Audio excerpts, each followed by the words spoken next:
ঢাকাবাসী কেমন আছেন? আলহামদুলিল্লাহ। ঢাকাবাসীর তো সামনে বিপদ, ভালো থাকেন কিভাবে? বিশ্বাস হচ্ছে না?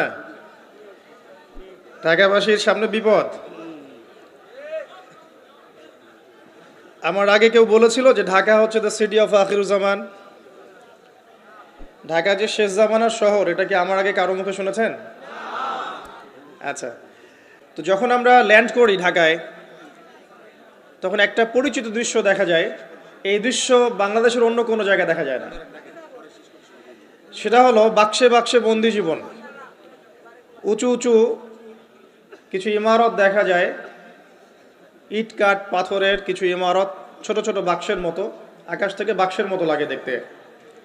তো এই যে বাক্সে বাক্সে বন্দি জীবন, এই দৃশ্যটা ঢাকাতে আসলে দেখা যায়। দেখুন, যখন আমরা ল্যান্ড করি তখন কি দেখি হাইলি কনস্ট্রাক্টেড বিল্ডিংস। ঢাকায় আমরা দেখি হাইলি কনস্ট্রাক্টেড বিল্ডিংস। আজকে থেকে 200 বছর আগে এমন দৃশ্য কেউ দেখেছে কিনা আমার জানা নাই। তবে একটা হাদিস থেকে আমি আলোচনা শুরু করি, তাহলে বুঝতে পারবেন। নবী সাল্লাল্লাহু আলাইহি ওয়াসাল্লাম মসজিদে বসে আছেন, মসজিদের মধ্যে, নববীর মধ্যে, এবং হাদিসটা তার ইন্তেকালের অল্প কিছুদিন আগের হাদিস। এটা প্রারম্ভিক সময়ের হাদিস নয়, শেষের দিকের হাদিস। কোরআনের যেমন শানে নজুল আছে, হাদিসেরও কিন্তু শানে নজুল আছে। ঠিক আছে? কোরআনের যেমন শানে নজুল আছে, এক একটা আয়াত এক একটা প্রেক্ষাপট এসেছে, নাজিল হয়েছে, ঠিক একইভাবে হাদিসেরও কিন্তু শানে নজুল আছে। নবী সাল্লাল্লাহু আলাইহি ওয়াসাল্লামের জীবনের শেষের দিকের হাদিস এটা। তিনি মসজিদে বসে আছেন, একজন ব্যক্তি মসজিদে প্রবেশ করলেন, শুভ্র সাদা কাপড় পরিহিত, ধবধবে সাদা, অতি উত্তম কাপড়, পরিচ্ছন্ন, প্রবেশ করলেন এবং রাসূল সাল্লাল্লাহু আলাইহি ওয়াসাল্লামের হাঁটুর সাথে হাঁটু লাগিয়ে বসলেন। ঠিক আমরা যেমন আত্তাহিয়াতু পড়ার সময় যেভাবে বসি নামাজে, এভাবে। আমার কথা কি বুঝতে পারছেন? আচ্ছা, এবার নবী সাল্লাল্লাহু আলাইহি ওয়াসাল্লামকে তিনি ব্যাক টু ব্যাক 4টা প্রশ্ন করছেন। এক নম্বর বলছেন, ইয়া মুহাম্মদ, হে মুহাম্মদ সাল্লাল্লাহু আলাইহি ওয়াসাল্লাম, আখবিরনি আনিল ইসলাম, আমাকে ইসলাম সম্পর্কে বলুন। নবীজি বললেন, ইসলাম হচ্ছে কালিমা, আল্লাহ এক সাক্ষ্য দেয়া, নবী মুহাম্মদ সাল্লাল্লাহু আলাইহি ওয়াসাল্লামকে সর্বশেষ রাসূল সাক্ষ্য দেয়া, সালাত কায়েম করা, যাকাত দেয়া, রমাদান মাসে সওম রাখা এবং সামর্থ্য হলে হজ করা, এই হলো ইসলাম। তিনি বললেন, সাদাকতা, আপনি সত্য বলেছেন। ওমর রাদিয়াল্লাহু আনহু বলছেন, ফাআজিবনা লাহু ইয়াসআলুহু ওয়া ইউসাদ্দিকুহু, আমরা তার প্রশ্ন শুনে অবাক হয়ে গেলাম। সে নিজেই প্রশ্ন করছে, নিজেই আবার সত্যায়ন করছে। যে প্রশ্ন করছে সে তো জানার জন্য প্রশ্ন করছে। ছাত্র যদি ওস্তাদের কাছে প্রশ্ন করে যে ওস্তাদ এটা কি, ওস্তাদ বলে এটা এই, তখন সেই ছাত্র যদি বলে যে আপনি সত্য বলেছেন, তার মানে এই ছাত্র আগে থেকে উত্তরটা জানতো, তাই নয় কি? তার মানে এই প্রশ্ন করে আগে থেকেই জানে যে উত্তরটা কি হবে। তো দ্বিতীয় প্রশ্ন করছেন তিনি, বলছেন, আখবিরনি আনিল ঈমান, ঈমান কি, আমাকে ঈমান সম্পর্কে বলুন। নবী সাল্লাল্লাহু আলাইহি ওয়াসাল্লাম বলছেন, ঈমান হচ্ছে 6টা বিষয় বিশ্বাস করা।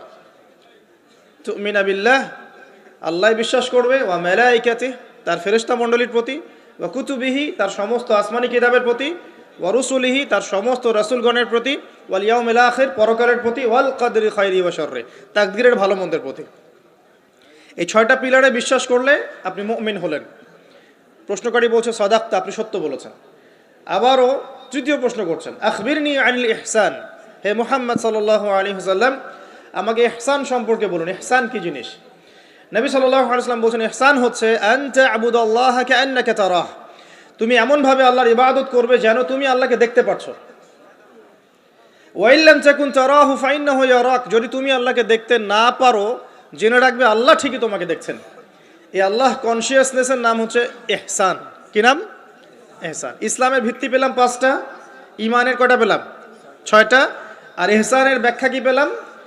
আল্লাহ কনসিয়াসনেস, মানে আল্লাহকে হাজির নাজির জেনে ইবাদত করা। কেউ যদি আল্লাহকে হাজির নাজির জেনে ইবাদত করে, সে কিন্তু পাপ করতে পারবে না, তার নামাজে মনোযোগ কিন্তু ডানে বামে যাবে না ইনশাআল্লাহ। তো তিনি বললেন, সত্য বলেছেন আপনি। এবার চতুর্থ প্রশ্ন করছেন তিনি, যে আখবিরনি আনিস সাআ, আমাকে কিয়ামত সম্পর্কে বলুন, কিয়ামত কবে হবে? তখন নবী সাল্লাল্লাহু আলাইহি ওয়াসাল্লাম বলছেন, মাল মাসউলু আনহা বিআ'লামা মিনাস সাইল, এ বিষয়ে প্রশ্নকারীর চেয়ে উত্তরদাতার জ্ঞান বেশি নয়। এই বিষয়ে প্রশ্নকারীর চাইতে উত্তরদাতার জ্ঞান বেশি নয়, মানে কেউই জানে না কিয়ামত এক্স্যাক্টলি কবে হবে। তখন প্রশ্নকারী থেমে যাচ্ছেন না, প্রশ্নকারী আবার প্রশ্ন করছেন, 5 নম্বর প্রশ্ন, যে ফাখবিরনি আন আমারাতিহা, তাহলে আমাকে কিছু আলামত বলেন কিয়ামতে কিছু আলামত বলেন। নবী সাল্লাল্লাহু আলাইহি সাল্লাম অনেক আলামত বলতে পারতেন কিন্তু, এবং তিনি বলেছেন, ও সারা জীবনে তিনি অসংখ্য আলামত বলেছেন। এবং আলামতগুলোকে দুই ভাগে ভাগ করা যায়, এগুলো বড় এবং কিছুগুলো হচ্ছে ছোট। যদিও বা সবগুলোই আলামত, তবে এটা হচ্ছে ফিকহের বিষয়, উসুলের বিষয়ের মধ্যে আমরা নিয়ে আসতে পারি যে বড় ছোট ভাগ করা যাচ্ছে, আলেম ওলামারা ভাগ করছেন। যাই হোক, 10টা বড় বড় আলামতের কথা বলা হয়েছে। এই 10টা না আসা পর্যন্ত কিয়ামত হবে না। নবী ঈসা ইবনে মারইয়ামের আগমন, ইয়াজুজ আর মাজুজ, দাব্বাতুল আরদ, জমিন থেকে প্রাণী বের হবে, ইয়েমেনের আগুন, 3টা বড় বড় ভূমিকম্প, পশ্চিম দিক থেকে সূর্যোদয়, এরকম 10টা আলামত বলা হয়েছে। এগুলো না হওয়া পর্যন্ত কিয়ামত হবে না। এগুলো এখনো হয়নি, এগুলোর কোনোটাই এখনো আসেনি। এগুলো বাদ দিয়ে যেগুলো আলামত সুগরা আমরা বলছি, ছোট ছোট, এগুলোর ম্যাক্সিমাম প্রায় 99% আমরা এখন দেখতে পারি। তবে দেখার জন্য চোখ লাগবে, আর চোখ বলতে শুধু বাইরের চোখকে বোঝাচ্ছি না, হৃদয়ের কলবের কি লাগবে? চোখ লাগবে। আমি আপনার কলবের চোখ দিয়ে আপনাকে শহরটাকে চেনাচ্ছি। আপনার এই হাদিসে নবী সাল্লাল্লাহু আলাইহি সাল্লাম অনেকগুলো আলামত না বলে মাত্র 2টো আলামত বলেছেন। কয়টা? মাত্র 2টো। আমি বলছি জীবনের শেষের দিকের হাদিস, শেষ সময় তো আমরা বেশি নসিহত করতে যাবো, তাই না? মনে করেন আপনার পিতা মৃত্যুশয্যায়, আল্লাহ না করুক, এখন তিনি আপনাকে ওসিয়ত করছেন যে বাবা এইটা করবা, এইটা করবা না, মায়ের যত্ন নিও, বোনদের যত্ন নিও, ইত্যাদি ইত্যাদি।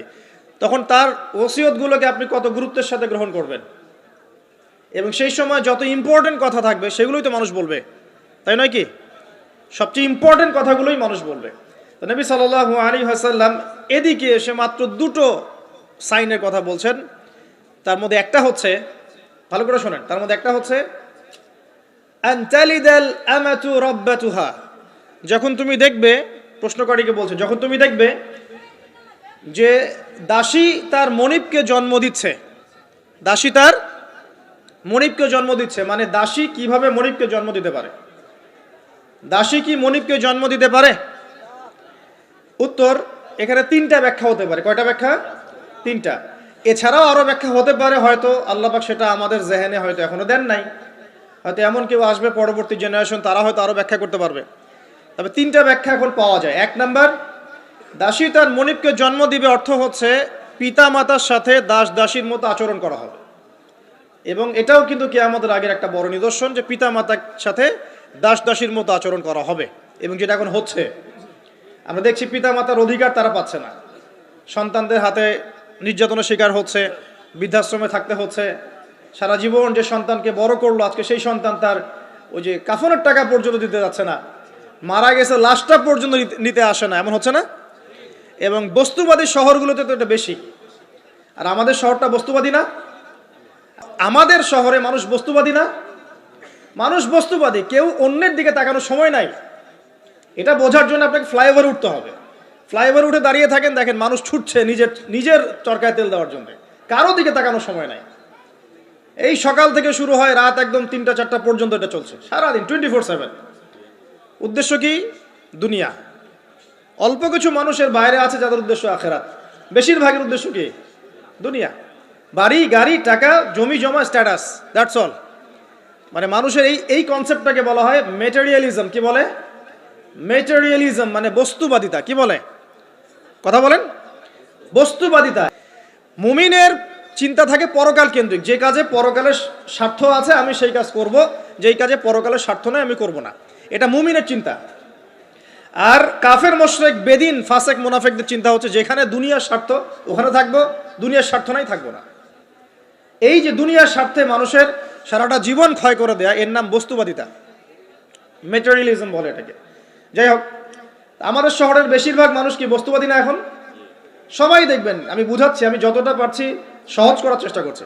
ম্যাক্সিমাম আমাদের শহরের মানুষ এখন বস্তুবাদী। সবার চিন্তা একটাই, দুনিয়া, দুনিয়া আর দুনিয়া।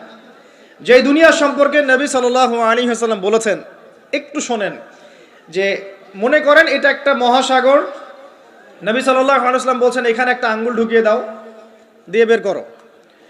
এই আঙ্গুলে যতটুকু পানি আছে এটা দুনিয়া, আর এই পুরো মহাসাগরে যত পানি আছে এটা পরকাল। একদিন সাহাবীদেরকে নিয়ে নবী যাচ্ছেন সাল্লাল্লাহু আলাইহি সাল্লাম, একটা মৃত গাধা বা বকরির বাচ্চা পড়ে আছে, মৃত গাধা বকরির বাচ্চা। সাহাবীদেরকে বলছেন, হে আমার সাহাবীরা, তোমরা কি এই বকরির বাচ্চাটাকে 1 দিরহামের বিনিময়ে কিনতে চাও? কিসের বিনিময়ে? 1 দিরহাম। তো দিরহাম কি জিনিস সেটা পরে বোঝাবো এখন ইনশাআল্লাহ, ওইগুলো এখন বুঝবেন না। দিরহাম কি জিনিস ওটা পরে বুঝবেন। দিরহাম থাকলে আর রিজার্ভ কমতো না, দিরহাম থাকতো যদি কোনো কান্ট্রি রিজার্ভ আর কমতো না। রিজার্ভ কমে ডলারের ভিত্তিতে, আর ডলার হচ্ছে এখন সারা ওয়ার্ল্ডের ডমিনেটিং কারেন্সি, ওটাকে হার্ড কারেন্সি বলে। মানে আপনি তেল কিনতে চান, 1 কোটি টাকা ব্রিফকেসে নিয়ে আমাদের আবু ধাবিতে চলে যান, গিয়ে শেখদেরকে বলেন যে আমাকে 1 কোটি টাকার তেল দেন, 1 ফোঁটাও তেল দিবেন আপনাকে, দিবে না। যতক্ষণ আপনি ওই টাকাটাকে ডলারে কনভার্ট করবেন তারপর দিবেন, আপনাকে তখন সুন্দর মতো তেল দিবে। এই dollar petrol, dollar petrol, petrol ছাড়া ডলারের এক্সচেঞ্জ নাই। এটা হচ্ছে পেট্রো ডলার মনিটরিং সিস্টেম। আপনার কাছে গোল্ড আছে মনে করেন, সোনা, এখন সোনাটাকে আপনি যে ভাঙাবেন, ভাঙিয়ে যে মানে কান্ট্রির অন্যান্য ডেভেলপমেন্টের কাজে লাগাবেন, তার জন্য ডলারের সিঁড়ি পার হয়ে যেতে হবে আপনাকে। অথচ এই দিনার এবং দিরহাম রাসূল সাল্লাল্লাহু আলাইহি ওয়াসাল্লামের যুগের কারেন্সি ছিল, দিনার দিরহাম, যার ইন্ট্রিনসিক ভ্যালু বা অন্তর্নিহিত মান কখনো কমে যাবে না। দেখাচ্ছি, দাঁড়ান, আমি এমনি এমনি করে কথা বলি না। আসহাবুল কাহফ কত বছর ঘুমিয়েছিলেন বলেন? 309 বছর। 309 বছর। পকেটের মধ্যে কিছু কয়েন ছিল, সোনার আর রূপার কয়েন। এই এলাকা ছেড়ে চলে গেছে, গুহার মধ্যে ঘুমিয়েছে, রাত কাটাবে, আল্লাহ পাক ঘুম পাড়িয়ে রেখেছেন 309 বছর। 309 বছর ঘুম থেকে ওঠার পর তারা বলছে, কেম লাবিস্তুম, তোমরা কতদিন ঘুমিয়েছো? একজন বলছে লাবিস না ইয়াউমান আও বা'দা ইয়াউম, একদিন ঘুমিয়েছি বা একদিনের কিছু অংশ ঘুমিয়েছে। ঠিক আছে, ঘুম থেকে উঠেছে, এখন ক্ষুধার্ত আমরা, যাও এই মুদ্রাগুলো নিয়ে বাজারে যাও, বাজারে গিয়ে দেখো ফালয়ানজুর আইয়ুহা আজকা তুআমা, খেয়াল করে দেখো কোন খাবারটা উত্তম পবিত্র, ওটা নিয়ে আসো।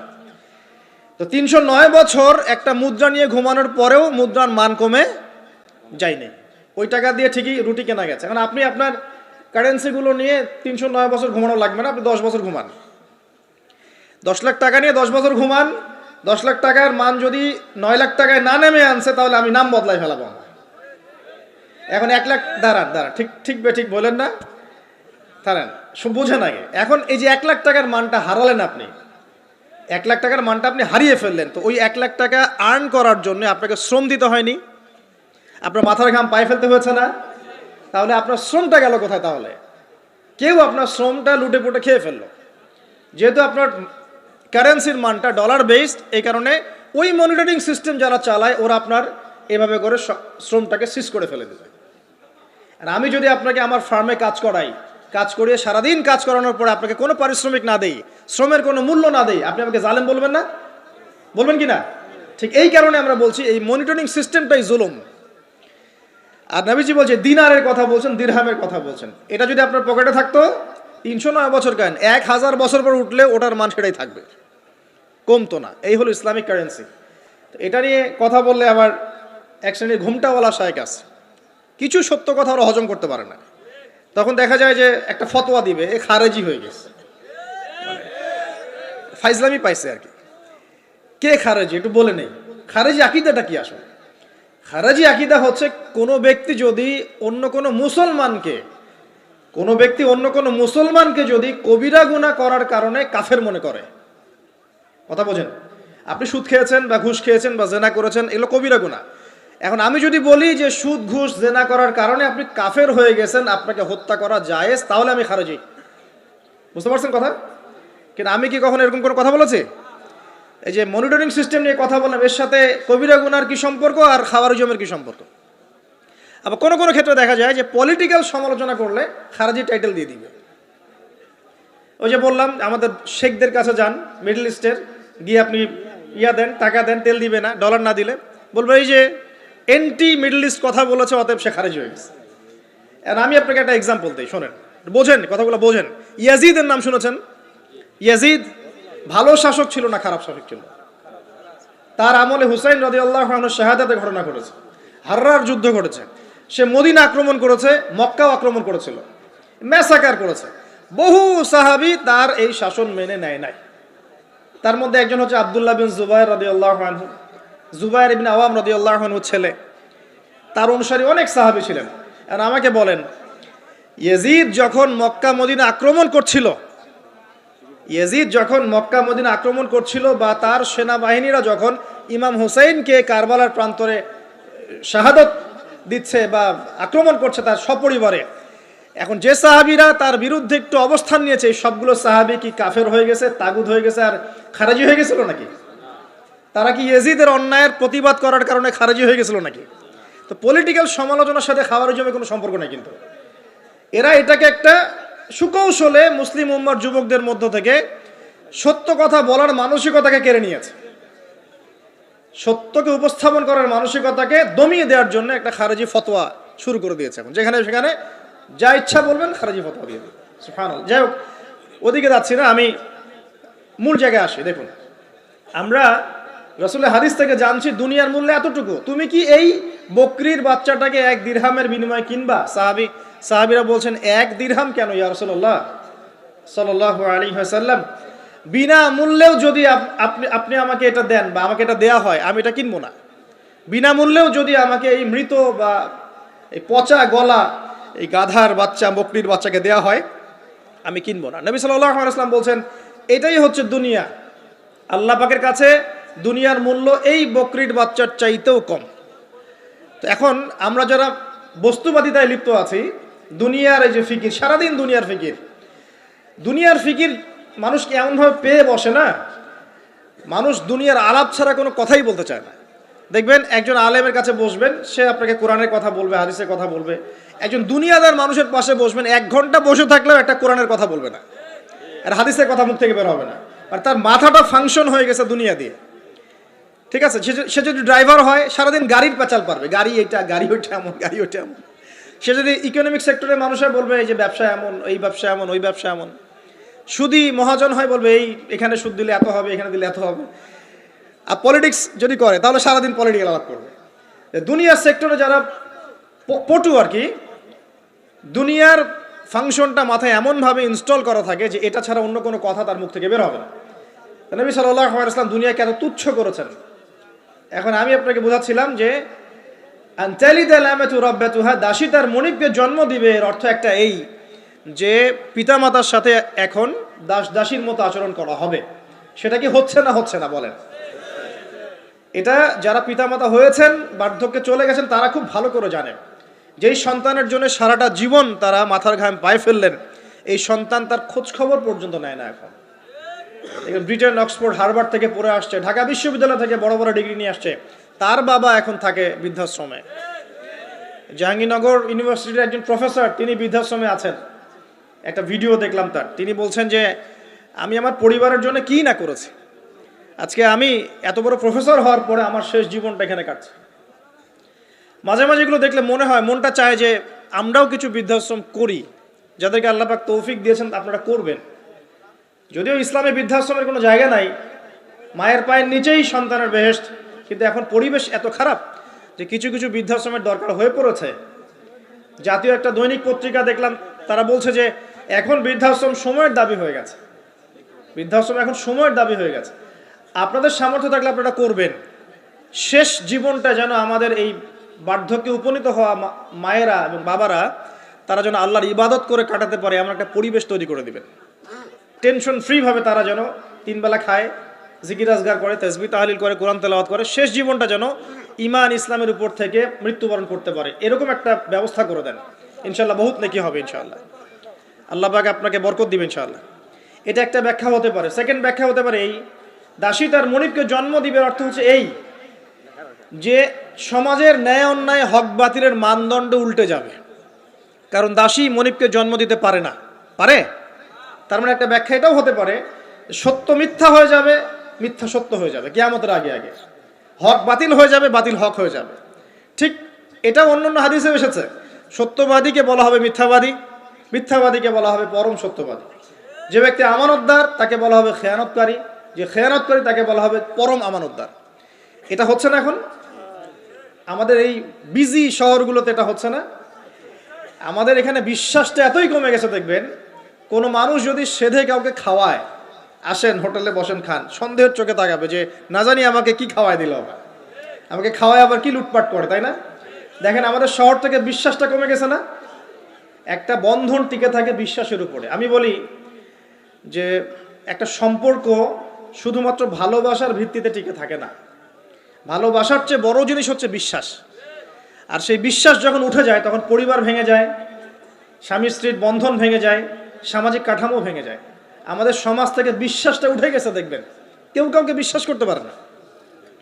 হ্যাঁ, তো এই যে বস্তুবাদিতা আমাদের বিশ্বাসটাকে নষ্ট করে ফেললো। খেয়াল করে দেখেন, এই রাত্রেবেলা গাড়ি নিয়ে যাবেন, রাস্তায় যদি কেউ দাঁড়িয়ে থাকে, ভাই আমি খুব বিপদে পড়েছি একটু লিফট দেন, ভয়েই দাঁড়াবো না এখানে গাড়ি নিয়ে, না জানি আবার কোন ট্র্যাপে ফেলায়, তাই না? বিশ্বাস প্রতারণার কি যুগ, কেউ কাউকে বিশ্বাস করতে পারছে না, কেউ কাউকে বিশ্বাস করতে পারছে না। স্বামী তার স্ত্রীকে বিশ্বাস করে না। এই শহরে বহু স্বামী আছে এই শহরের, স্ত্রীকে বিশ্বাস করে না, কারণ জানে যে আমি বাইরে গেলে ফোনে অনেকগুলো বেটার সাথে লাইন মারে, স্বামী খুব ভালো করে যায়।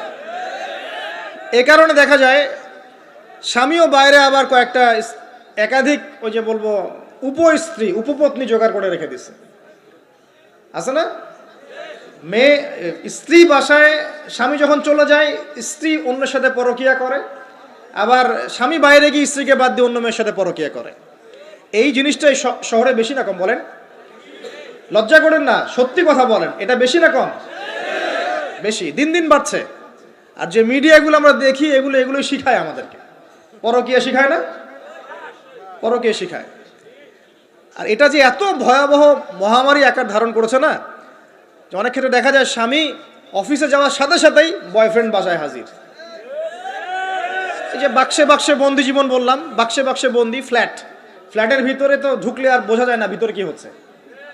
কত ফ্ল্যাটে যে জেনা হয় এখন এই শহরে আল্লাহ ভালো জানে। এই ফ্ল্যাটের প্রত্যেকটা ইঞ্চি ইঞ্চি মাটি আল্লাহর কাছে সাক্ষী দিবে। যেখানে যে মাটিতে বসে অবিবাহিত যুবক যুবতী জেনা করেছে আর বিবাহিত যুবক যুবতীরা এবং এই স্বামী স্ত্রীরা জেনা করেছে, এর ইঞ্চি ইঞ্চি মাটি আল্লাহর কাছে কথা বলবে। এর ইঞ্চি ইঞ্চি মাটি আল্লাহর সামনে কথা বলবে। ইযা যুলজিলাতিল আরদু জিলজালাহা ওয়া আখরাজাতিল আরদি আথকালাহা ওয়া ক্বালা লিল ইনসানু মা লাহা ইয়াওমাইযিন তুহাদ্দিসু আখবারাহা। সেদিন তুহাদ্দিসু আখবারাহা, জমিন তার খবর বলবে আল্লাহর কাছে। জমিনের কোথায় কোন পাপ হয়েছে সব বলে দিবে। এই জমিনে এখানে দাঁড়িয়ে জেনা করেছে, ওইখানে দাঁড়িয়ে মদ খেয়েছে, ওইখানে কাউকে খুন করেছে, জমিন বলে দিবে।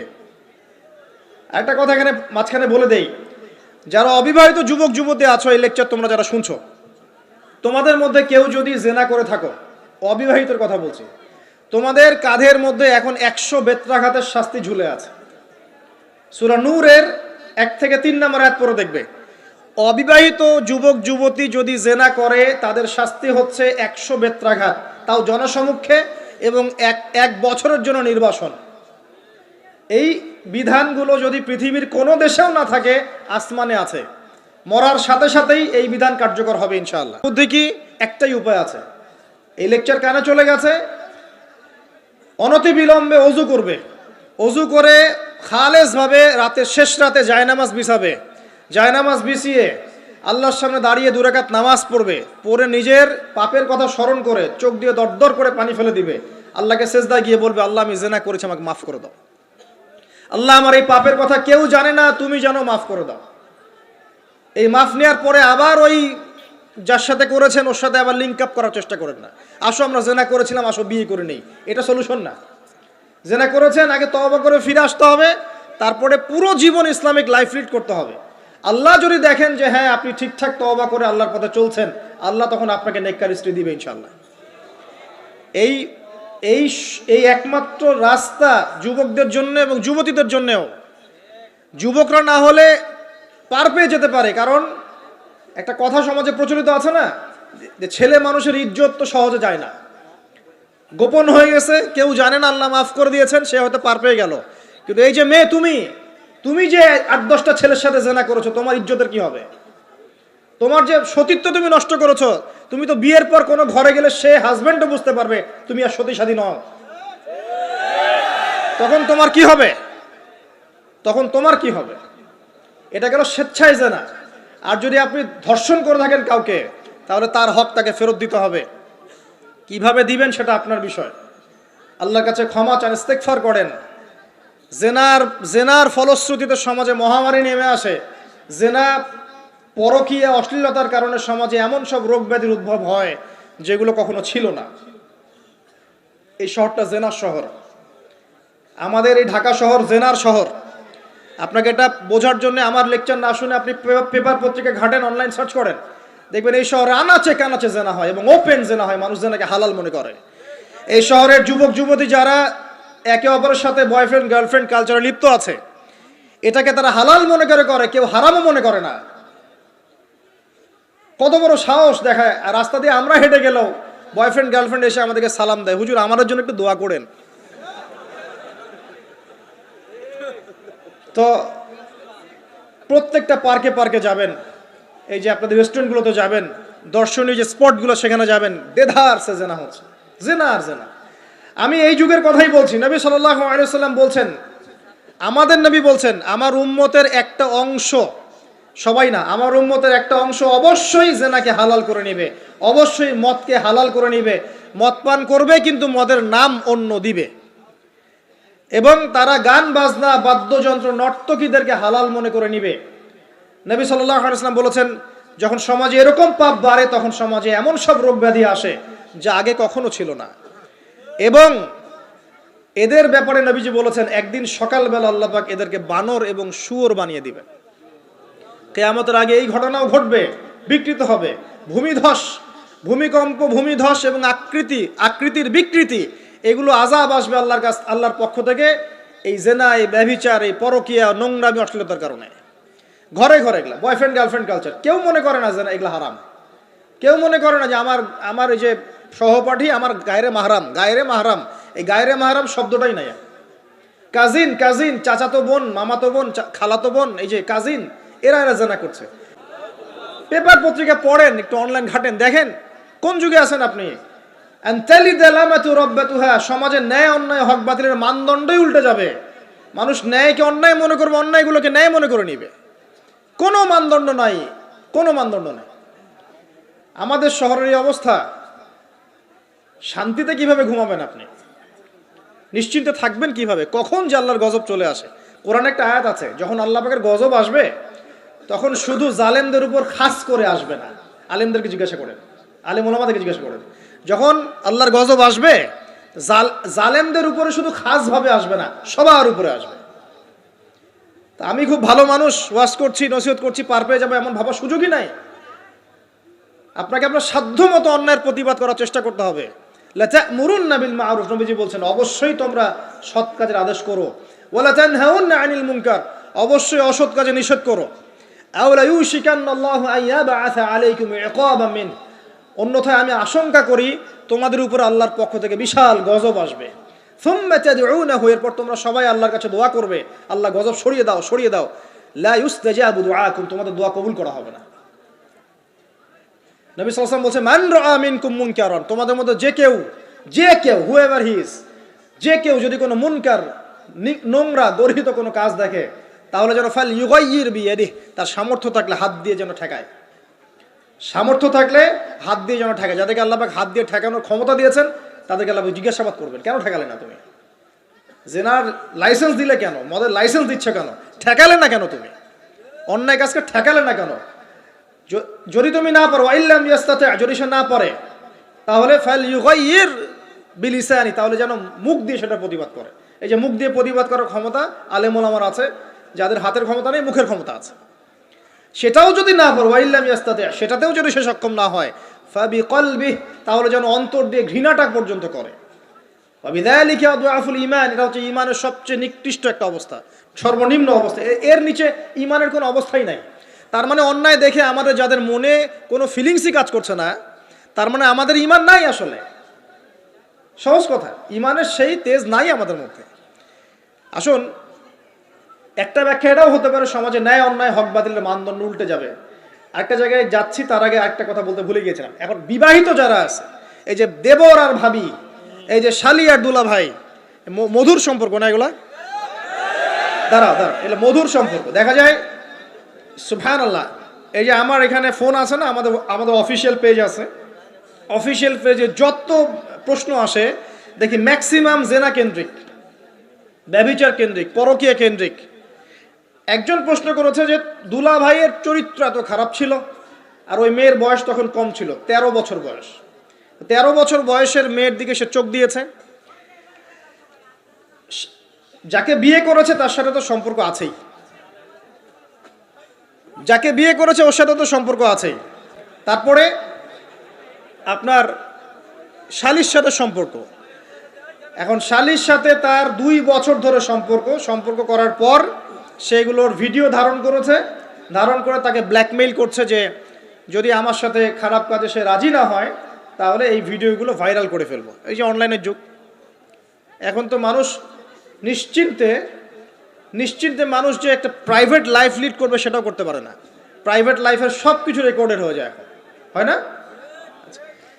তো এটা একটা ফিতনা, মহা ফিতনা।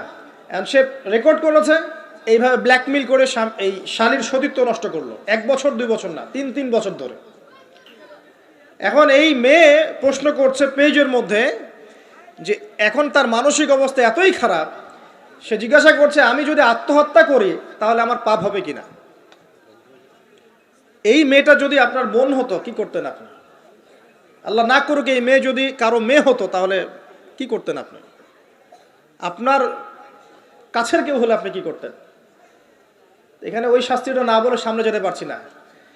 শোনেন, যারা বিবাহিত ব্যক্তি হওয়ার পরেও পরকীয়া করেছেন, বিবাহ করার পরেও পরকীয়ার পাপে লিপ্ত ছিলেন বা এখনো আছেন, জেনে হোক না জেনে হোক করেছেন, অথবা এটা জেনে করেছেন যেটা একটা খারাপ কাজ তারপরেও করেছেন, রাসূলুল্লাহ সাল্লাল্লাহু আলাইহি ওয়াসাল্লামের হাদিস এবং আল্লাহ পাকের কালাম অনুযায়ী তাদের শাস্তি হচ্ছে কোমর পর্যন্ত মাটিতে পুঁতে ফেলে পাথর নিক্ষেপ করে রজম করে হত্যা করা। ইসলামিক যদি কোনো রাষ্ট্র থাকতো বা এটা যদি হতো, ওমর রাদিয়াল্লাহু আনহুর যুগ হতো, তাহলে এই শাস্তির বাইরে আপনি চলতে পারতেন না যদি এটা প্রমাণ হতো। এই শাস্তি যদি দুনিয়াতে কার্যকর নাও হয়, আপনি যদি তওবা না করে মারা যান তাহলে কিয়ামতের মাঠে এই শাস্তি আপনি ভোগ করবেন। খুব মজা লাগছে পরকীয়া করতে। সকালে একটার সাথে, দুপুরে একটার সাথে, আজকে একজনের সাথে রাত কাটান, কালকে আরেকজনের সাথে রাত কাটান, খুব মজা পাচ্ছেন। রাত্রেবেলা মদ খান আর হোটেলে রাত কাটান, সকালবেলা আবার অফিসে যান। আমাদের শহরের এগুলা কালচার কোত্থেকে আসলো?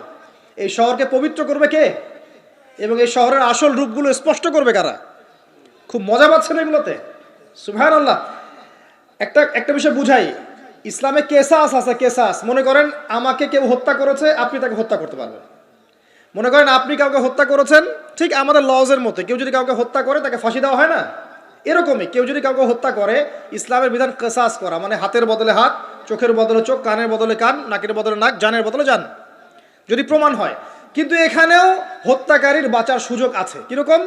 মনে করেন আপনি আমার পরিবারের কাউকে হত্যা করেছেন, আল্লাহ না করুক। এখন আপনি এসে আমাকে ক্ষমা চাচ্ছেন যে আমার ভুল হয়ে গেছে, আমি রক্তপণ দিব, আমাকে মাফ করে দেন। এখন আমাদের পরিবারে কি আপনাকে বললো ঠিক আছে আপনাকে মাফ করে দিলাম, আপনার কেসাস করার দরকার নেই, আপনি রক্তপণ দিয়ে দেন, তাহলে আপনি বেঁচে থাকার সুযোগ পেলেন। কথা বুঝতে পারছেন? আরেকটা হচ্ছে মুরতাদ। মনে করেন কেউ ইসলামের কিছু বিষয়কে অস্বীকার করেছে, তাকে জেলখানায় বন্দি করে রাখা হবে, সুযোগ দেওয়া হবে যে আপনি কি এগুলো জেনে শুনে বলেছেন নাকি এর উপর অটল থাকবেন না ফিরে আসবেন। সে যদি বলে না আমি তওবা করলাম, আমি এগুলো থেকে ফিরে আসলাম, ও বেঁচে থাকার অধিকার পেয়ে গেল। কিন্তু বিবাহিত ব্যক্তি যারা ব্যভিচার করেছে, বিবাহিত ছেলে বা মেয়ে ব্যভিচার করেছে, তওবা করে যদি ফিরেও আসে, রজমের শাস্তি থেকে বাঁচার কোনো সুযোগ নাই। বুঝাতে পারছি না? একজন মহিলার কথা বলি তারা বুঝতে পারবেন। এটা একজন মহিলা সাহাবীর ক্ষেত্রেও হয়েছে, একজন পুরুষ সাহাবীর ক্ষেত্রেও হয়েছে। আচ্ছা, পুরুষ সাহাবীর কথা বাদ দিয়ে মহিলা সাহাবীর কথাটা বলি। মহিলা সাহাবী এসেছেন, এসে নবীজিকে বলছেন ইয়া রাসূলুল্লাহ তাহিরনি, আমাকে পবিত্র করুন, আমি একটা অন্যায় করেছি, আমি বিশাল একটা অন্যায় করেছি। নবী সাল্লাল্লাহু আলাইহি ওয়াসাল্লাম বলছে কি করেছো তুমি? তখন সে বলছে আমি জিনা করেছি। নবী সাল্লাল্লাহু আলাইহি ওয়াসাল্লাম বলছেন বাসায় যাও, বাসায় গিয়ে আল্লাহর কাছে তওবা করো, আল্লাহ পাক মাফ করে দিবেন। নবীজি এটাকে হাইড করতে চাচ্ছেন, কারণ কি যখন আপনি কেস আদালতে নিয়ে যাবেন তখন তো উপায় নাই, আপনাকে তো বিচার করতেই হবে। তুমি বাসায় ফিরে যাও, তওবা করো, আল্লাহ মাফ করে দিবেন। সে মহিলা নাছোড়বান্দা, না আমার বিচার করে দেন, আমার বিচার করে দেন, পরকালে আমি শাস্তি পেতে চাই না, দুনিয়াতে আমার বিচার করে দেন। নবী সাল্লাল্লাহু আলাইহি ওয়াসাল্লাম বলছে তুমি কি গর্ভবতী হয়েছো? হ্যাঁ, জেনার কারণে আমি গর্ভবতী হয়ে গেছি। এরকম হচ্ছে না এখন? আর যে অ্যাবর্শন করছে না ওই যে ক্লিনিকে গিয়ে, এটাও ট্রেন্ড হয়ে গেছে। হইল, সমস্যা কোথায়? কি এমন হয়েছে? আমার কি কেরিয়ার নষ্ট হয়ে গেছে? ফ্যামিনিস্ট নোংরা মেয়ে কোথাকার। তারপরে এই মেয়ে বলছে হ্যাঁ আমি গর্ভবতী হয়েছি ইয়া রাসূলুল্লাহ।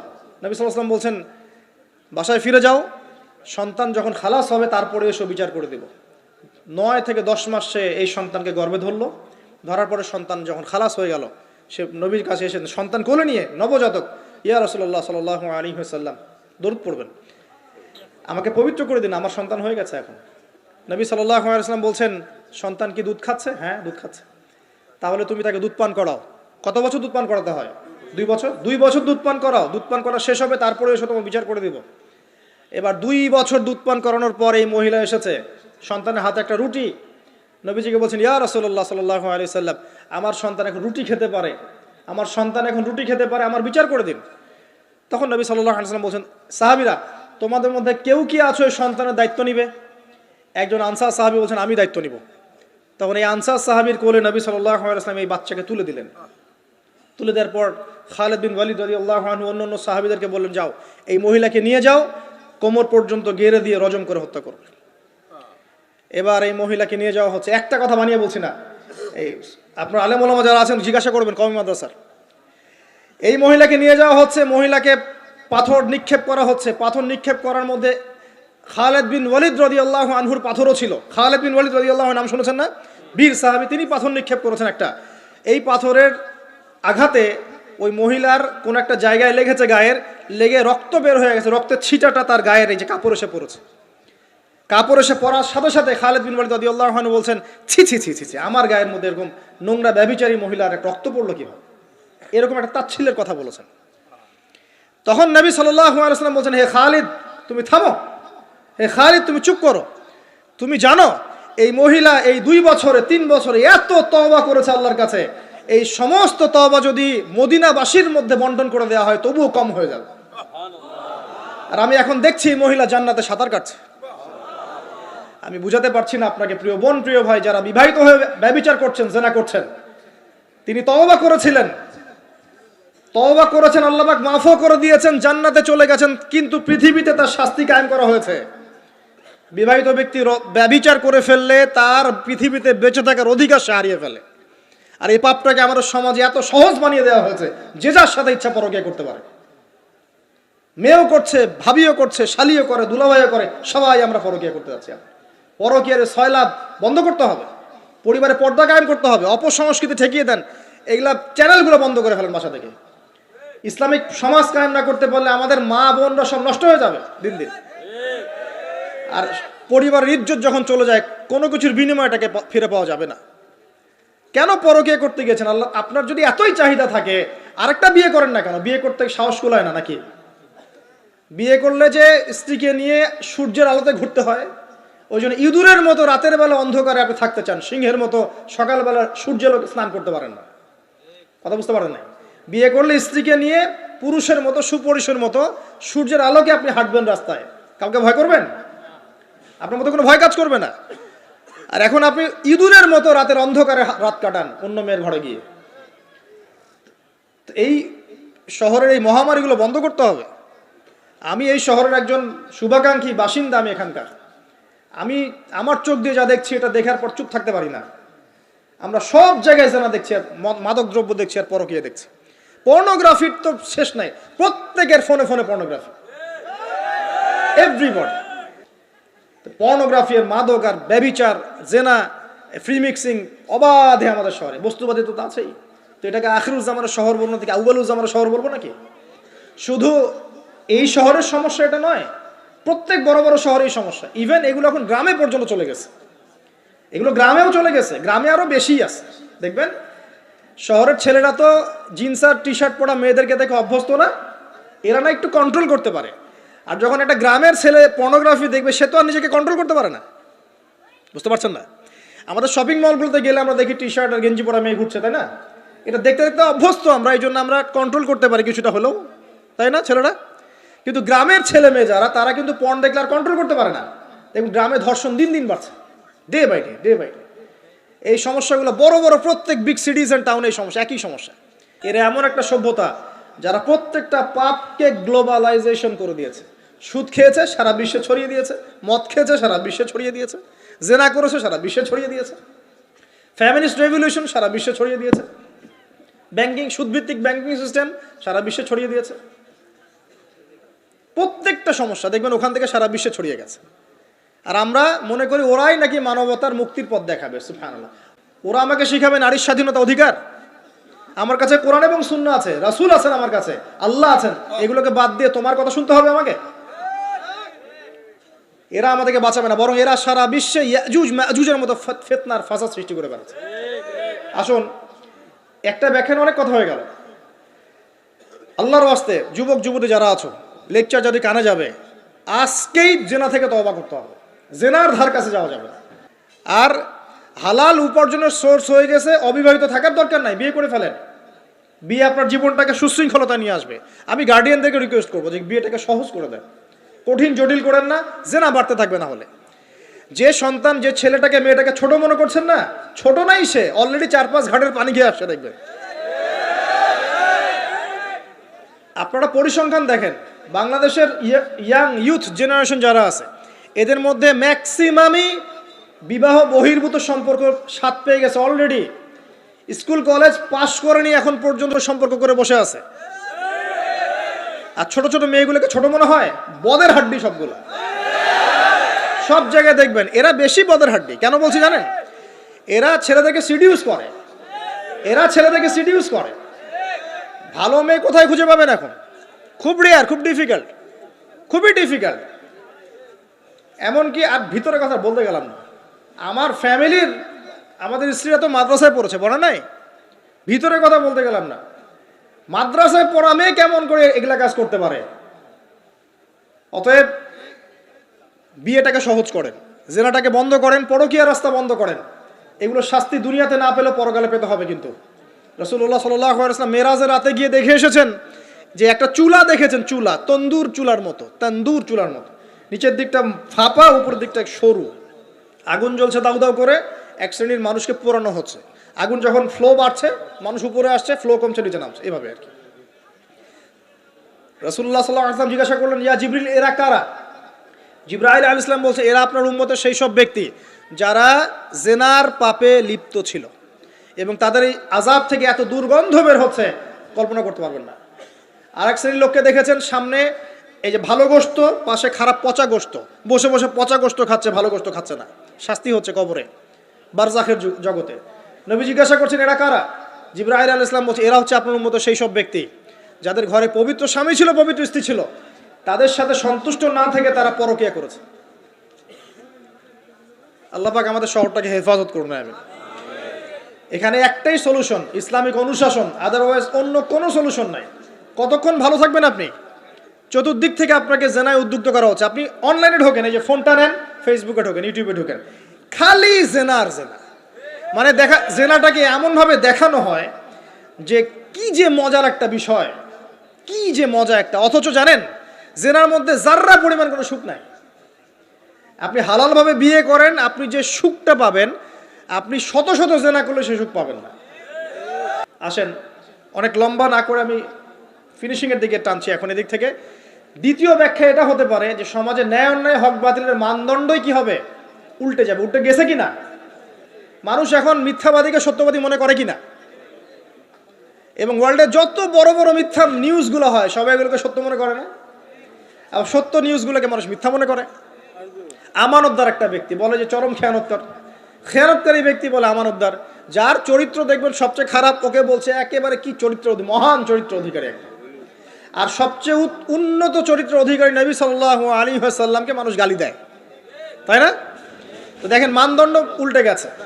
আরেকটা ব্যাখ্যা বলছি এই হাদিসের শব্দটার, আনতালি দালামাতু রাব্বাতুহা।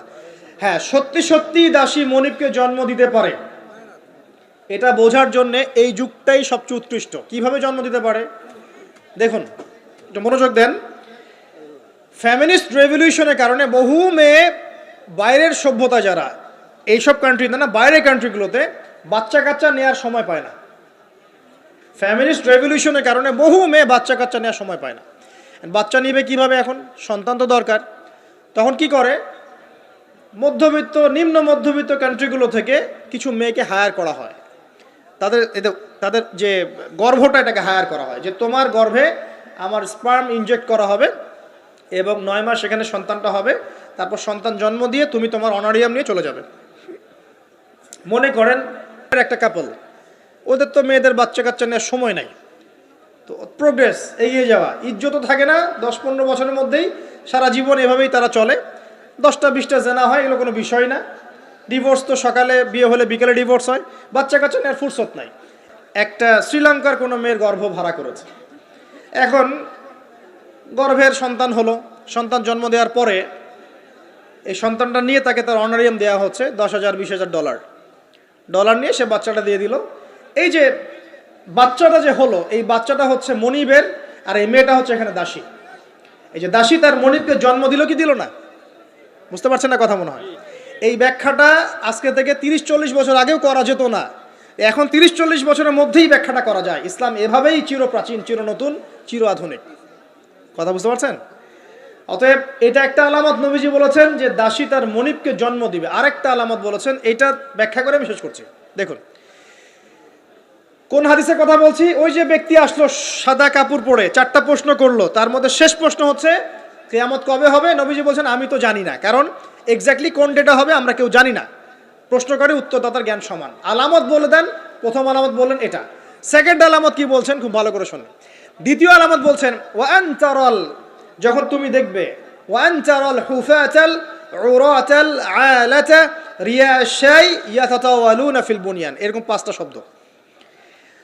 যখন তুমি দেখবে সমাজের সবচেয়ে নিম্ন শ্রেণীর, বিনা কাপড়ের, বিনা জুতার, মানে কাপড় কেনার টাকা নাই, জুতা পরার টাকা নাই, নগ্ন পদের, নগ্ন দেখে, রিয়াশাই মানে হচ্ছে এই রাখাল শ্রেণীর মানুষ, এই শ্রেণীর মানুষরা যখন ইয়াতাতাওয়ালুনা ফিল বুনিয়ান, উঁচু উঁচু অট্টালিকা নির্মাণের প্রতিযোগিতা করবে, তখন তুমি কিয়ামতের অপেক্ষা করতে থাকো। জীবনের শেষের দিকের হাদিসে মাত্র 2টো আলামত, ঠিক এই যুগের কথাই নবীজি বলেছেন। এই যুগ যখন চোখের সামনে দেখতে পারবে, ফান্তাজির সা, কিয়ামতের অপেক্ষা করো। যখন আমরা উপর থেকে ল্যান্ড করি শহরে, আমরা দেখি যে ইয়াতাতাওয়ালুনা ফিল বুনিয়ান, এই উঁচু উঁচু অট্টালিকা নির্মাণের প্রতিযোগিতা চলছে, বাক্সে বাক্সে বন্দি জীবনে। তো কিভাবে সম্ভব, প্রশ্ন এখন একটা আপনার কাছে আমার, কিভাবে সম্ভব সমাজের সবচেয়ে নিম্ন শ্রেণীর মানুষ, রাখাল শ্রেণীর মানুষ, গায়ে কাপড় নাই, স্যান্ডেল নাই, কিভাবে পড়বে সে? উত্তর দেন, কিভাবে সম্ভব? উত্তর 2টো। এক, সুদের মধ্য দিয়ে সম্ভব, সুদের মধ্য দিয়ে সম্ভব। সবচেয়ে দরিদ্র মানুষের বিল্ডিং নির্মাণের প্রতিযোগিতা সম্ভব। সেকেন্ডটা হচ্ছে অন্যের সম্পদ আত্মসাৎ এবং করাপশন, এর মধ্য দিয়ে সম্ভব এটা করা। এবং এই জিনিসগুলোও শেষ জামানার আলামত। শেষ জামানার সুদ র্যাপিডলি বাড়তে থাকবে। একটা ব্যক্তি খুঁজে পাওয়া যাবে না মনে হয় যার গায়ে সুদের ছিটাফোঁটা গিয়ে লাগবে না। এই যে আমি বসে আছি, মনে করছেন আমি সুদ খাই না, বা আপনি খাচ্ছেন না, আপনি না খেলেও, প্রত্যক্ষভাবে না খেলেও পরোক্ষভাবে ঠিকই খাচ্ছেন। না খেলেও আপনার গায়ে সুদের ছিটাফোঁটা গিয়ে লাগছেই। এমন কোনো কান্ট্রি পৃথিবীতে নাই যেটা টোটালি সুদমুক্ত হতে পারবে এখন। IMF এর আন্ডারে আর ওয়ার্ল্ড ব্যাংকের আন্ডারে কোনো কান্ট্রি পারবে না। আপনি যাই নিতে যান, চড়া সুদের লোন দিতে হবে, আর এই লোন আমাদের পকেট থেকে শোধ করতে হবে। অতএব প্রত্যক্ষভাবে না খেলেও পরোক্ষভাবে আপনি খাচ্ছেন। হয় খাচ্ছেন, না হয় দিচ্ছেন, না হলে সাক্ষী থাকছেন, না হলে লিখে রাখছেন, কিছু একটা করছেন। এটা সেই জামানা। আর কি, করাপশন, অন্যের সম্পদ আত্মসাতের এই যে একটা প্রতিযোগিতা চলছে আমাদের অন্যায়ভাবে, এর মধ্য দিয়ে সম্ভব এই নিচু শ্রেণীর মানুষের অট্টালিকা নির্মাণের প্রতিযোগিতা। প্রিয় ভাইয়েরা, রাত অনেক গভীর হয়েছে, আর দীর্ঘ লম্বা করছি না, একটু কনক্লুশনের দিকে আসি, একটু মনোযোগ দেন। দেখুন, আলামাতুস সাআ নিয়ে পড়াশোনা করুন, পাশাপাশি কোরআন হাদিস পড়বেন অবশ্যই, এর পাশাপাশি ইকোনমিক্স পড়েন, ওয়ার্ল্ড অ্যাফেয়ার্স বোঝেন, হিস্ট্রি পড়েন। এগুলোকে কম্বাইন্ড করে আপনি দেখবেন যে আপনার বাহ্যিক চোখ, অভ্যন্তরীণ চোখ খুলে যাবে ইনশাআল্লাহ। তো আপনি বুঝতে পারবেন যে এখনকার সময় আর 100 বছর আগের সময় সেম না। এখন বহু কিছু দেখা যাচ্ছে যেগুলো আগে দেখা যেত না। আর আমরা আমাদের শহরটাকে যদি বাঁচাতে চাই, তাহলে আমাদের এই জেনার মহামারী থেকে বের হতে হবে, মাদকের মহামারী থেকে বের হতে হবে, সুদের মহামারী থেকে বের হতে হবে, অবিশ্বাস প্রতারণার এই যুগ থেকে বের হতে হবে, ব্যভিচারের যুগ থেকে বের হতে হবে। আমাদের পারিবারিক মূল্যবোধগুলো ঠিক করতে হবে, সবাইকে কোরআন সুন্নাহর জ্ঞানে জ্ঞানী হওয়ার চেষ্টা করতে হবে। বস্তুবাদিতা, দুনিয়ার মোহ থেকে আগে বের হতে হবে, দুনিয়ার মোহ থেকে বের হতে হবে। দুনিয়ার মোহটা থেকে বের হলেই সব ঠিক হয়ে যাবে ইনশাআল্লাহ। কবর, পরকাল, আখেরাত এগুলো চিন্তা ফিকির সবসময় থাকলেই বের হতে পারবেন ইনশাআল্লাহ। শিয়ানা ধার্মিক হওয়ার দরকার নাই। ধর্ম খুব ভালো বুঝি, দুনিয়াটা আগে বুঝি, ধর্ম পরে বুঝি, প্রয়োজন নাই। এটা শিয়ানা ধার্মিক। আগে দুনিয়ার স্বার্থ ঠিক বুঝবে, তারপর পরকাল। নো, আগে পরকাল বুঝবো, তারপর দুনিয়া। যে কাজে পরকালীন স্বার্থ নাই, আমি নাই। যে কাজে পরকালীন স্বার্থ আছে, আমরা আছি ইনশাআল্লাহ। প্রত্যেক মুসলিম যুবক যুবতী, তরুণ তরুণী এবং আমাদের শ্রদ্ধেয় বড়রা যারা আছেন, সকলের প্রতি একটা আমার প্রাণ ভরা একটা নসিহাত, যে আমাদের সবাইকে আগে জ্ঞান অর্জন করতে হবে, চর্চা বাড়াতে হবে, পাশাপাশি আধ্যাত্মিকত্ব অর্জন করতে হবে, এহসান দরকার, ইমানের আলো দরকার, ইসলামের পরিপূর্ণতা দরকার, আংশিক না, পরিপূর্ণ ইসলাম দরকার। উদখুলু ফিস সিলমি কাফা, পরিপূর্ণরূপে। নৈতিকতার অবক্ষয় হয়েছে, এটাকে ঠিক করতে হবে। আমাদের যুবক সমাজকে মাদকের মহামারী থেকে বের করতে হবে। ওদের জন্য রিজিকের সোর্সগুলো বাড়াতে হবে। উদ্যোক্তা হয়ে যান, পড়াশোনা করে উদ্যোক্তা হয়ে যান, ব্যবসা করেন, ব্যবসায় অগ্রগামী হন, প্রয়োজনে কৃষিভিত্তিক অর্থনীতিতে যান, উদ্যোক্তা হয়ে যান। উপার্জনের সোর্স হয়ে গেছে, বিয়ে করে ফেলেন। পারিবারিক আদর্শ ঠিক করেন। পরিবারে চাল ডাল নাই, পরিবারে পর্দা যেন থাকে। পরিবারে চাল ডাল নাই, পরিবারে পর্দা থাকতে হবে। পরিবারে খাবারের সংকট আছে, থাক, পরিবারে নামাজ থাকতে হবে, তালিম থাকবে, কোরআন থাকবে, সন্তানদেরকে ইসলামিকভাবে প্রতিপালন করতে হবে। শেষ জামানার আলামতগুলো যখন দেখা যাচ্ছে, এখন আর আয়েশ করে বসে থাকার কোনো সুযোগ নাই। সর্বপ্রথম নসিহাত, পড়াশোনা করুন, বস্তুবাদিতা থেকে বেরিয়ে আসুন, ম্যাটেরিয়ালিজম থেকে বেরিয়ে আসুন, পরকালের বান্দা হয়ে যান। পরকাল ঠিক আছে, তারপর দুনিয়া ঠিক করেন। অল্পতে সন্তুষ্ট থাকার চেষ্টা করেন। এত বেশি প্রয়োজন নয় আমাদের। দুনিয়ার জীবনে এসেছি একটা পানির মতো, হাতের মধ্যে লেগে থাকা পানি, আর পরকালটা পুরো মহাসমুদ্র। মৃত গাধার মতো দাম নয় আল্লাহর কাছে দুনিয়ার। অতএব এত বেশি ফোকাস করার দরকার নেই। যতটুকুতে আমাদের হয়ে যায় ব্যাস সন্তুষ্ট থাকেন। মা বোনদেরকে পর্দা রাখার চেষ্টা করেন। আপনার মেয়ের দিকে খেয়াল রাখেন, মেয়ের দিকে খেয়াল রাখেন। এই 8 বছর 9 বছর মেয়ে হয়ে গেছে, ওর দিকেও খেয়াল রাখতে হবে আপনাকে। ফ্রি মিক্সিং বন্ধ করেন। আপনার মেয়েকে পড়াতে চান, আপনি মেয়েদের স্কুলে দেন, মেয়েদের কলেজে দেন, মেয়েদের মাদ্রাসায় দেন। ফ্রি মিক্সিং আছে ওখানে দিয়েন না। আপনি চাকরি করতে যাচ্ছেন মেয়ে হয়ে, যেখানে মেয়েরা চাকরি করে সেখানে করেন। ছেলেদের সাথে ফ্রি মিক্সিংয়ে যায় না। যদি ইজ্জতের মূল্য থেকে থাকে তাহলে এগুলো করেন। আর না হলে ওই যে একটা স্বনামধন্য কলেজের নাম দেখলেন কয়েকদিন আগে, একটা সার্টিফিকেট অর্জন করার জন্যে যদি আপনাকে অন্যের বিছানায় রাত কাটাতে হয়, ওই সার্টিফিকেটের মুখে থুতু দিই আমরা। কোনো প্রয়োজন আছে? ইজ্জত বিক্রি করে সার্টিফিকেট অর্জন করতে হবে? আর তোমরা একটা চাকরি পাওয়ার জন্যে অন্যায়ভাবে অন্যদেরকে হল থেকে বহিষ্কার করছো, পিটাচ্ছ, হকি স্টিক দিয়ে মারছো, এর ফল কি তোমাকে পরকালে ভোগ করতে হবে না? একটা চাকরির জন্য তুমি তোমার গায়রতকে বিসর্জন দিয়ে দিলা, অনেস্টিকে বিসর্জন দিয়ে দিলা। রিজিকের মালিক কে? অতএব আল্লাহ রিজিক দিবে তোমাকে। অন্যায়ের সাথে আপোষ করে চাকরি পেতে যাও না। অন্যায় কাজ করে, অন্যায়ের পথে থেকে, অন্যায়ের পথে যারা আছে ওদেরকে সন্তুষ্ট করে চাকরির আশা করো না। ওই চাকরিতেও কোনো বরকত থাকবে না। নিজের যোগ্যতায় নিজের পরিচয় সৃষ্টি করো, নিজের পরিচয় নিজের যোগ্যতায় সৃষ্টি করো। ইনশাআল্লাহ আল্লাহ পাক তোমাকে বেহিসাব রিজিক দিবে ইনশাআল্লাহ। প্রিয় মুসলিম ভাই ও বোনেরা, আমরা এমন একটা যুগে বাস করছি, এই যুগটা আগের মতো নয়। পরিবারে ফিতনা দেখবেন, সমাজে ফিতনা দেখবেন, ধর্মে ফিতনা দেখবেন, সব জায়গায় ফিতনা দেখবেন। আপনাকে ফিতনাগুলো রিকগনাইজ করতে হবে, চিনতে হবে। চেনার জন্য জ্ঞান লাগবে, আল্লাহর নূর লাগবে, আমল বাড়াতে হবে, বেশি বেশি সুন্নাহ লাগবে, নবী সাল্লাল্লাহু আলাইহি ওয়াসাল্লামের সুন্নাহর উপর থাকতে হবে, পারিবারিক আদর্শ ঠিক করতে হবে, দাওয়াতের কাজ করতে হবে, আমর বিল মারুফ নাহি আনিল মুনকারের কাজ করতে হবে। এরপর ইনশাল্লাহ দেখবেন আস্তে আস্তে মুসলিমদের কমিউনিটির মধ্যে এই যত সমস্যা আছে ইনশাল্লাহ কেটে যাবে। আমরা জানি এই সমস্যাগুলো সাময়িক। পৃথিবী যেহেতু সাময়িক, পৃথিবীর সব কিছুই সাময়িক। পৃথিবী যেহেতু একটা সাময়িক জায়গা, এখানকার সব কিছুই সাময়িক। এখন যা চলছে পুরো বিশ্বে, এই অন্যায়, জুলুম, পাপাচার, বেহায়াপন, অশ্লীলতা কিছুই থাকবে না ইনশাআল্লাহ। আস্তে আস্তে মুসলিমরা এগিয়ে যাবে, নৈতিকতার উন্নয়ন হবে, মুসলিমদের জ্ঞান বাড়বে, ঐক্য হবে। আল্লাহ পাক আমাদের সবাইকে ইসলামের জন্য কবুল করে নিন, আমিন।